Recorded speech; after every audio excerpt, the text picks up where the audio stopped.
Some guys over here using some colorful language. I don't know if you can see it, but there's a snake right there.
Welcome back.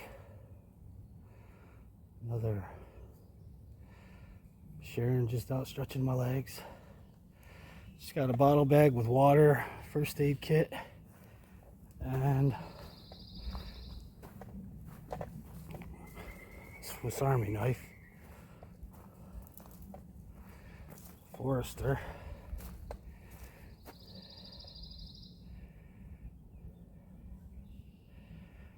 There's a couple of guys down there just hollering and a hooting and making a racket.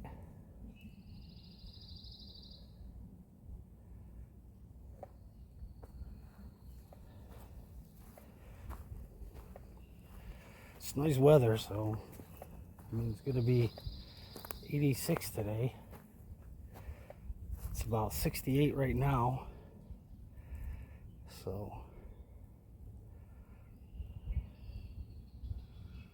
I figured, why not film my exercise again?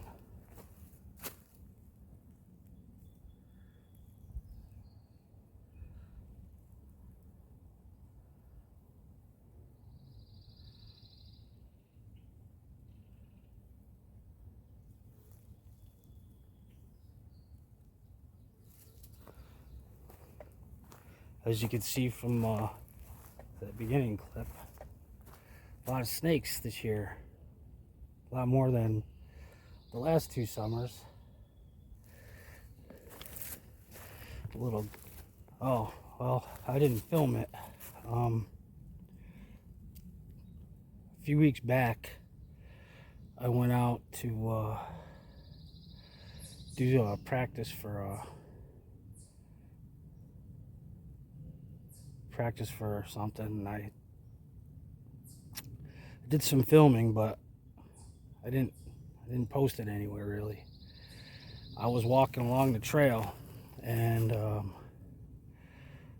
heard this weird, well, I felt something hit my boot. And you know, you're in the woods, you're walking along a trail, even though it's clear, sometimes there's a branch you don't see. And then I heard something right behind me in the leaves, and I turned around, and there was a small garter snake. Like, apparently I had stepped too close to him, and he got a little upset and had hit my boot, and then came out onto the trail, like right in the middle of the trail behind me, and was like just laying there like, "That's right, buddy, I tried to bite you, what you gonna do?" I just kind of laughed, took a picture, and kept going. A couple other times so far when I've been out, I've saw some larger snakes. That water snake down there, I'm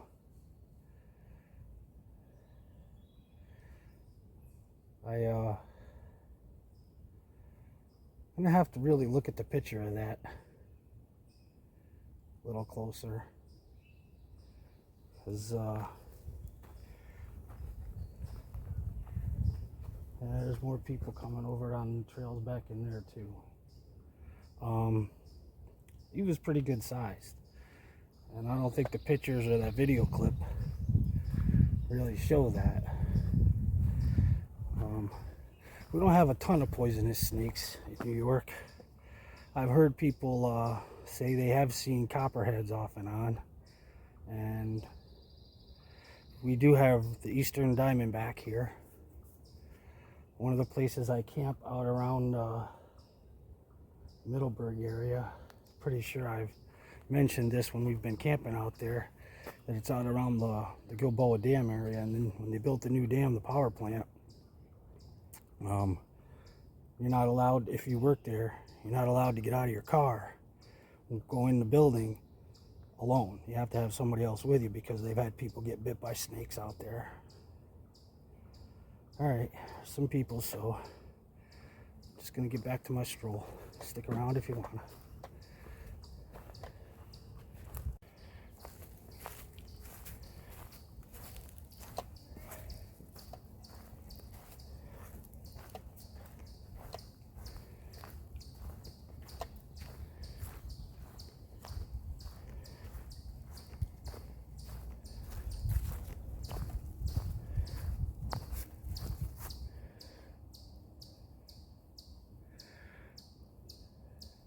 It's weird, that's actually a boundary marker. Past that tree and over into that way is a state forest. The area I'm in here is actually co-owned by the state and the town. That's why there's no fishing or anything like that. And you're not supposed to have weapons on here. So legally, you can't even go through that area to get back in there. There is access up the road though, but it's so weird in the way it's intertwined that I won't hunt it over here trying to get back in there.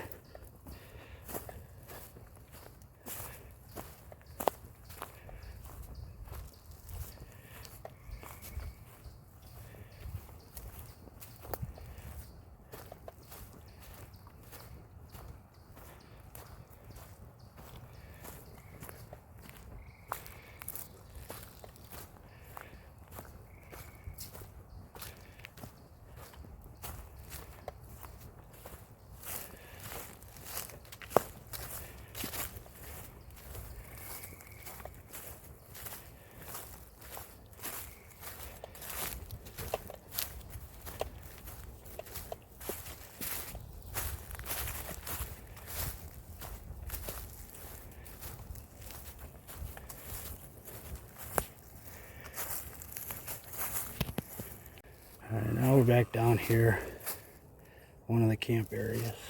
The other trail's over there. loops up just a few, maybe 10-15 yards, but we're gonna live dangerous. We're going through the scary woods.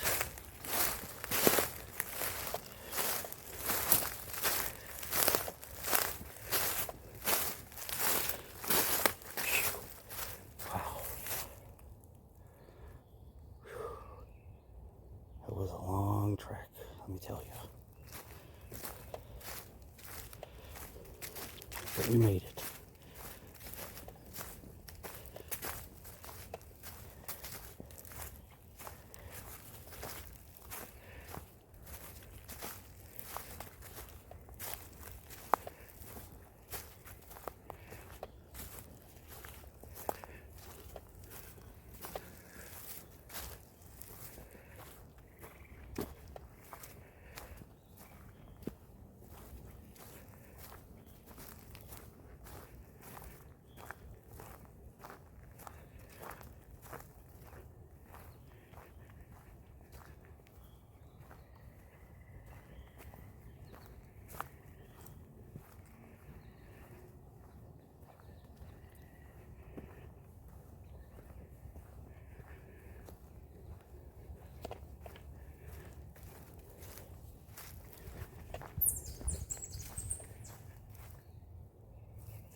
So anyway, welcome back. Like I said, not a lot for today. Just a boo-boo kit with a couple bandages and a few band-aids. A little Forester. No belt knife today. And water. Because it's a little on the warmer side.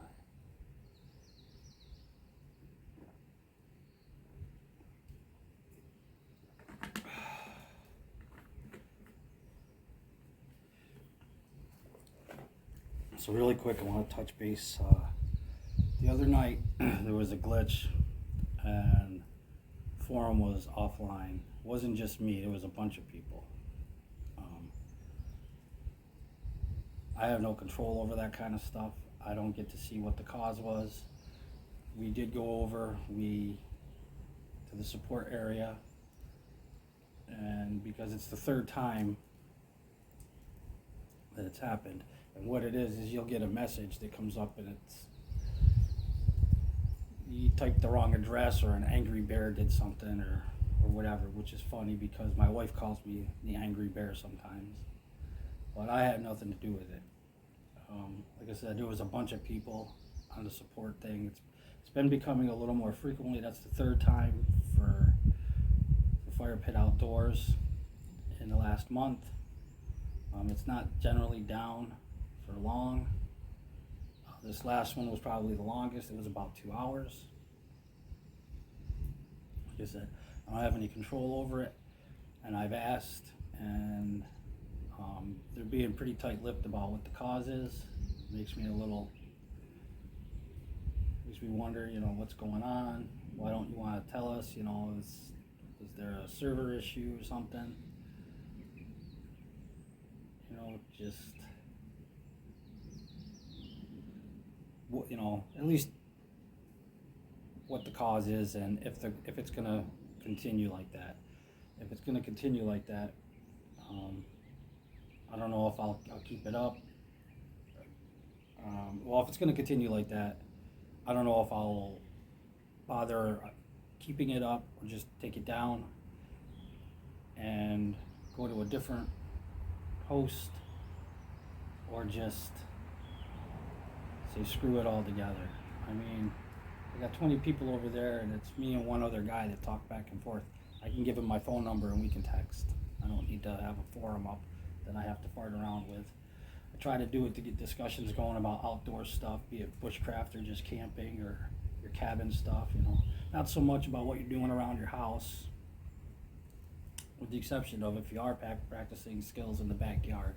But overall, you know, the focus is about being outdoors, you know. And thought there'd be more people that were actually wanting to talk about trips and stuff like that. You know, what are you gonna do?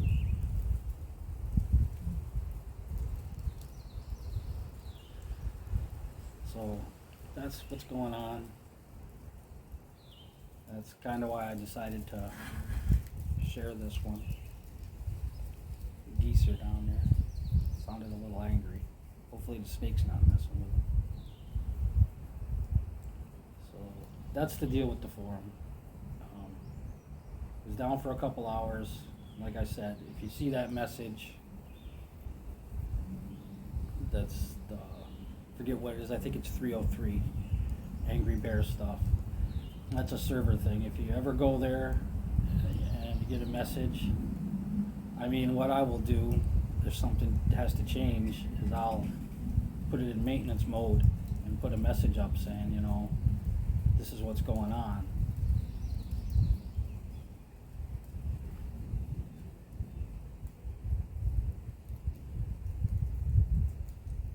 And the message, you know, this is what's going on. We're temporarily doing some maintenance, or it's moved, or this forum will be closing on such and such a date.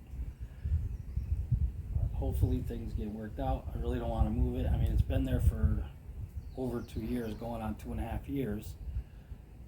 And granted, like I said, there's really only a couple of us that talk and post stuff, but it's still, it's a couple, 2.5 years worth of, you know,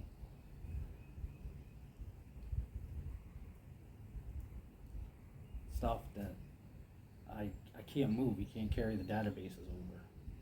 Anyway, so this is the first day I've been really lathered up with bug spray.